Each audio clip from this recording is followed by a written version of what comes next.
नमस्कार। आज हम इलेक्ट्रो होम्योपैथी की दुनिया में थोड़ा और गहरा उतरेंगे और खास तौर पर बात करेंगे एक रेमेडी F2 की। समझने की कोशिश करेंगे कि सोर्स मटेरियल के हिसाब से ये है क्या और कैसे काम करती है। लेकिन टॉपिक पे जाने से पहले जरा ये सोचिए, हमारी बॉडी लगातार कितनी चीजों से लड़ती है। कभी कोई इन्फेक्शन, कभी सूजन, कभी बस रोज का स्ट्रेस। इन सब के बावजूद वो अपना एक बैलेंस, एक संतुलन बनाने की कोशिश कैसे करती है?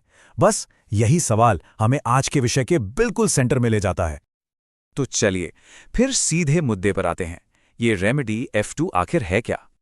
देखिए, सोर्स के मुताबिक F2, जिसका पूरा नाम फेब्रिफ्यूगो 2 है, वो एक नियामक एजेंट है। अब नियामक एजेंट का क्या मतलब हुआ? इसे आसान भाषा में समझें तो ये एक ऑर्केस्ट्रा कंडक्टर की तरह है, जिसका काम ये देखना है कि शरीर के सारे सिस्टम्स, सारे अंग एक दूसरे के साथ तालमेल में काम करें और अगर कोई गड़बड़ हो जाए तो उसे वापस संतुलन में लाएं। ठीक है, तो ये एक नियामक एजेंट है। पर असली सवाल तो ये है कि शरीर में इसका काम क्या है, मतलब ये करता क्या है। चलिए इसके मेन फंक्शंस को थोड़ा करीब से देखते हैं। यहाँ जो सबसे दिलचस्प बात है वो है इसकी रेंज। ये किसी एक चीज का स्पेशलिस्ट नहीं है। सोर्स के हिसाब से ये डाइजेस्टिव सिस्टम को बैलेंस करता है, हमारे सर्कुलेटरी सिस्टम यानी खून के बहाव को सपोर्ट करता है, इन्फेक्शन से लड़ता है और शरीर में जो टॉक्सिन्स यानी जहरीले पदार्थ जमा हो जाते हैं उन्हें कम करने में मदद करता है। मतलब एक तरह का ऑलराउंडर।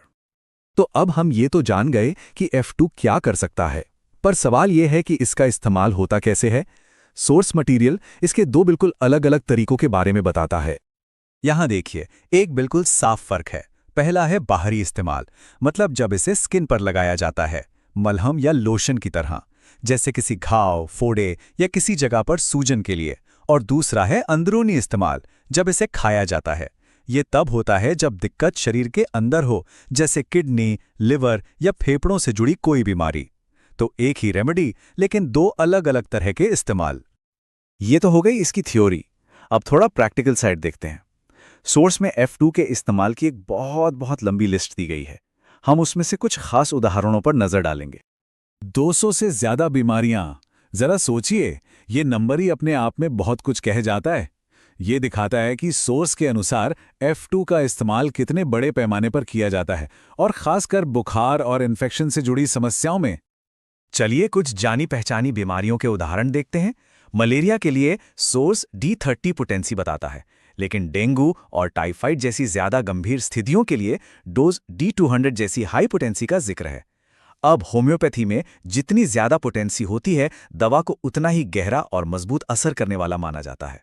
तो इससे ये साफ पता चलता है कि बीमारी की गंभीरता के हिसाब से डोज को भी कैसे बदला जाता है। और बात सिर्फ बुखार तक ही सीमित नहीं है।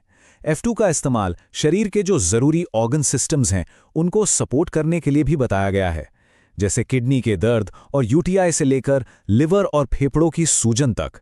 ये चीज इसके सिस्टमिक रेगुलेटर होने के दावे को और भी मजबूत करती है। तो इतने सारे अलग अलग इस्तेमाल देखने के बाद हम इसे आखिर में कैसे समेट सकते हैं? F2 के पीछे का जो मूल सिद्धांत है, जो कोर आइडिया है, वो क्या है? और ये एक लाइन सब कुछ कह देती है। इसे एक प्रभावशाली सिस्टमिक और लोकल रेगुलेटरी एजेंट बताया गया है। इसमें ये दो शब्द बहुत जरूरी हैं।